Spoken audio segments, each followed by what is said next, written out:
तो इस क्वेश्चन में हमें दिया हुआ है कि three vertices of a convex N sided polygon are selected. ठीक है.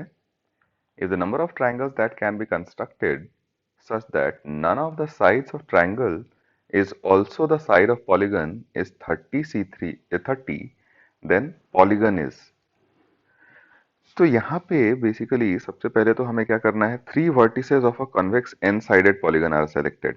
ठीक है. तो three vertices of convex N sided polygon अगर हम सेलेक्ट करते हैं तो इसके नंबर ऑफ वेज कितने हो जाएंगे, NC3. ठीक है. और हमें ट्रायंगल बनाना है. Triangle can be constructed so that none of the side of triangle is also the side of polygon.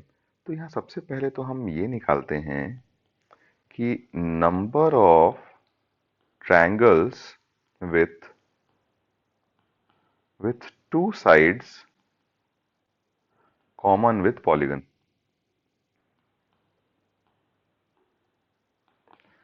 Triangle के दो साइड्स पॉलीगन के साइड से अगर कॉमन है तो ऐसे कितने ट्रायंगल्स होंगे. देखिए हमारे पास है एक पॉलीगन जिसमें n साइड्स हैं, तो मान लेते हैं ये पॉइंट्स हैं हमारे, उनके उसके corresponding vertices 1 2 3 4 5 and so on. We have 1 2 3 4 5 n minus 1 and n.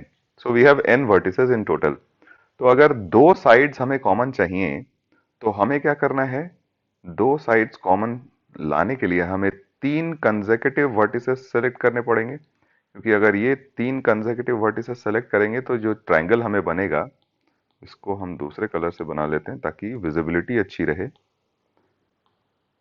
अगर तीन कंसेक्यूटिव वर्टिसेस हम सेलेक्ट करेंगे तो ही जाके जो ट्रायंगल हमें बनेगा उसके दो साइड्स पॉलीगन के साइड से कॉमन होंगे. ठीक है. तो this is basically equal to number of ways of selecting three consecutive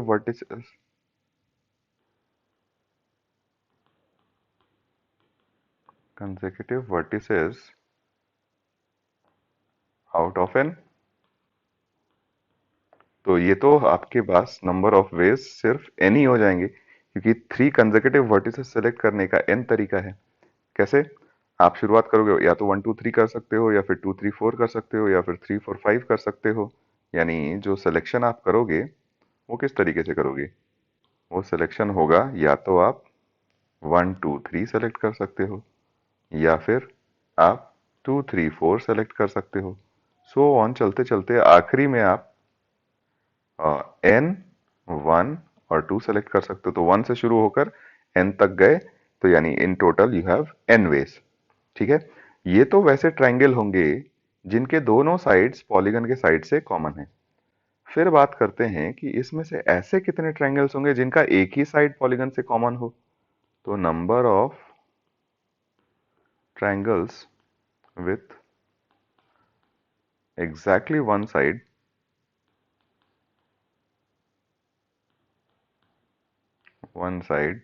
common with polygon.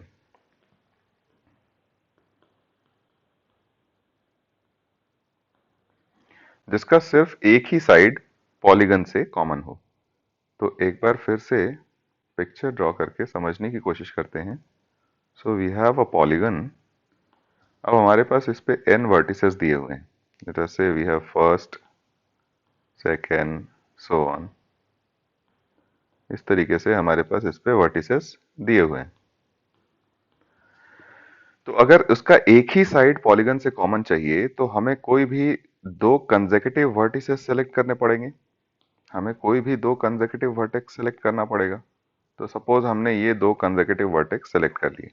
ठीक है. कितने तरीके से, तो ये आपका नंबर ऑफ ट्रायंगल्स में सीधे काउंट करना ही शुरू करते हैं. तो this will be equal to दो कंसेक्यूटिव वर्टेक्स सेलेक्ट करने का n तरीका. अब तीसरा वर्टेक्स आपको सेलेक्ट करना है, लेकिन तीसरा वर्टेक्स इस तरीके से सेलेक्ट करना है सच दैट कंसेक्यूटिव साइड्स नहीं बनने चाहिए. मतलब कंसेक्यूटिव वर्टिसेस आप नहीं सेलेक्ट कर सकते, यानी ये नहीं सेलेक्ट कर सकते, ये नहीं सेलेक्ट कर सकते, क्योंकि अगर ये आप सेलेक्ट करोगे तो आपके दो साइड्स कॉमन हो जाएंगे पॉलीगन से, जो चीज हम पहले निकाल चुके हैं। तो यानी यहां से आपने इसको ऑलरेडी सेलेक्ट कर रखा था, इसको ऑलरेडी सेलेक्ट कर रखा था, ये आप सेलेक्ट कर नहीं सकते, ये आप सेलेक्ट कर नहीं सकते। तो तीसरे वर्टेक्स के लिए आपके पास कितने चॉइसेस हैं? तो यहाँ रिमेनिंग जो वर्टिसेस बचे वही हमारे पास चॉइसेस बचेंगे। तो यहाँ पे हमारे पास रिमेनिंग कितने वर्टिसेस बचे? तो 4 हम यूज कर चुके हैं, जिसमें से बाकी बचे n-4। तो तीसरा वर्टेक्स निकालने का कितना तरीका हो जाएगा? n-4। ठीक है। तो यानी अगर हम यहां से अब पूरा कंबाइन करके लिखें तो हम ये कह सकते हैं कि number of triangles with at least one side common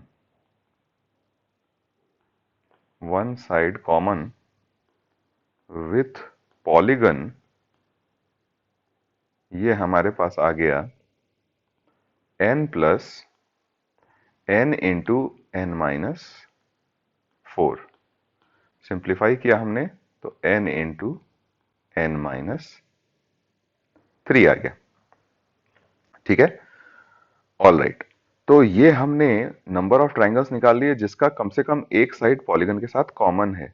हमें जो निकालना था, तो therefore number of triangles with no side common with polygon, polygon के साथ कोई भी साइड कॉमन नहीं हो, ये आपका आ जाएगा nc3 minus n into n-3। ठीक है, और इसकी वैल्यू क्वेश्चन में हमें प्रोवाइड की गई है 30। ठीक है, तो यहां से अगर हम देखें तो ये लिखा हुआ है n into n-1 into n-2 divided by 3 factorial और minus n into n-3 is equal to 30। ठीक है, ऑल राइट। तो दोनों में से हम सिंप्लीफाई कर लेते हैं। तो सिंप्लीफाई करने के बाद ये बन जाएगा n into n-4 into n-5 is equal to 180। ठीक है, तो ये 180 हो गया।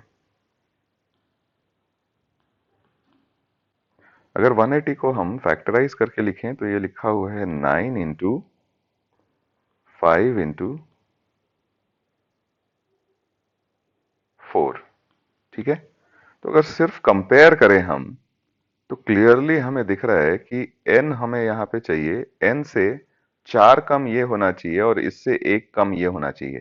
तो क्लियरली n से 4 कम ये है और इससे 1 कम ये है। तो हम कंपेयर करके ही बता सकते हैं without solving the cubic that n will be equal to 9 and 9 is our final answer. तो इस क्वेश्चन का सही ऑप्शन जो हो जाएगा हमारे पास, वो that is n is equal to 9, यानी 9 के करेस्पॉन्डिंग जो पॉलीगन हमें बनता है उसको हम लोग बोलते हैं nonagon. So our correct answer is option C.